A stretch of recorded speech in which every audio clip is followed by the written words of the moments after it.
Hello and welcome to earlymusicsources.com. My name is Elam Otem, and today we look together at the beautiful hexachord Fantasia by Sweelinck.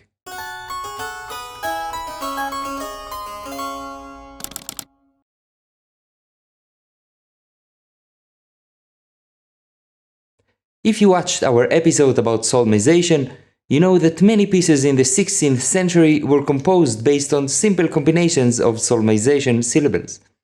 The most common of these is simply the syllables in order. Ut, re, mi, fa, sol, la. This sequence was used as a basis for dozens of compositions.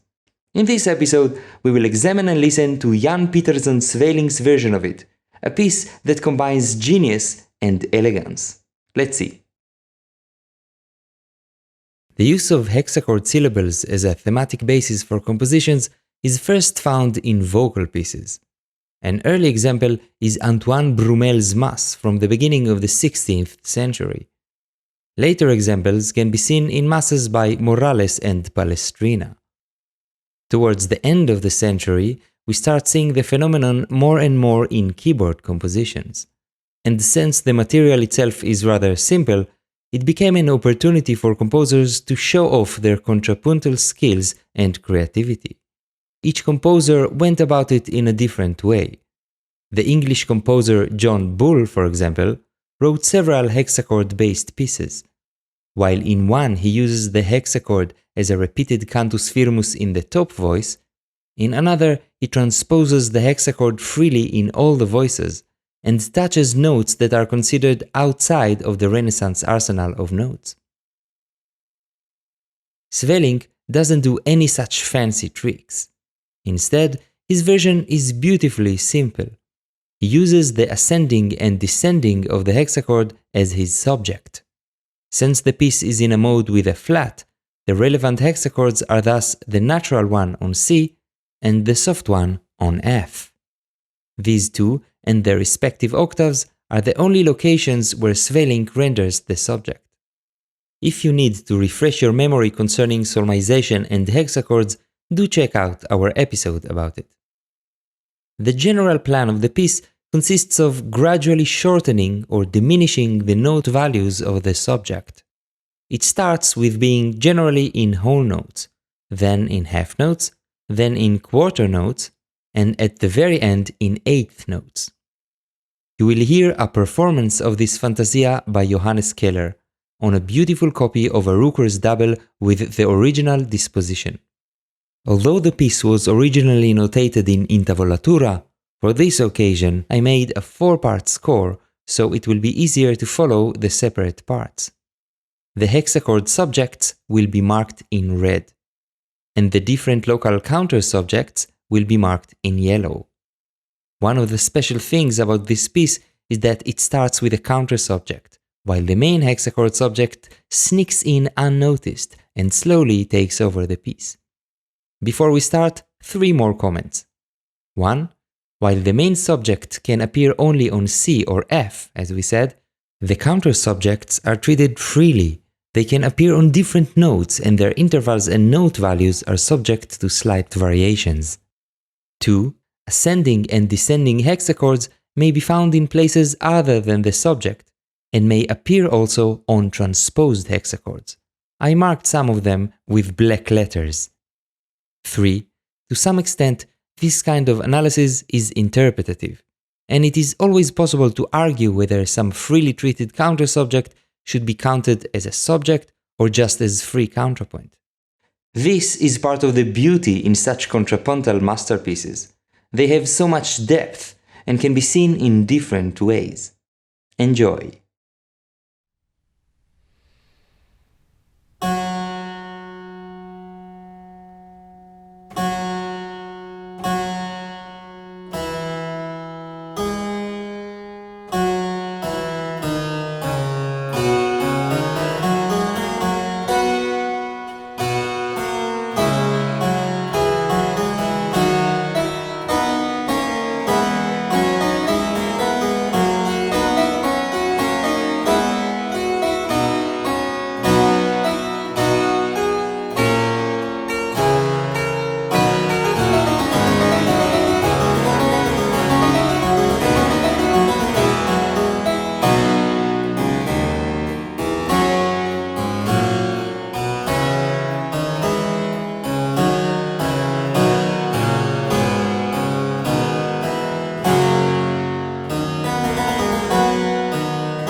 Wow, what a piece!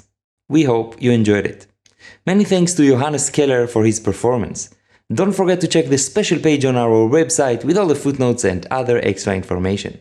If you enjoy Early Music Sources, consider supporting it on Patreon. Comment, share and like. See you next time at earlymusicsources.com.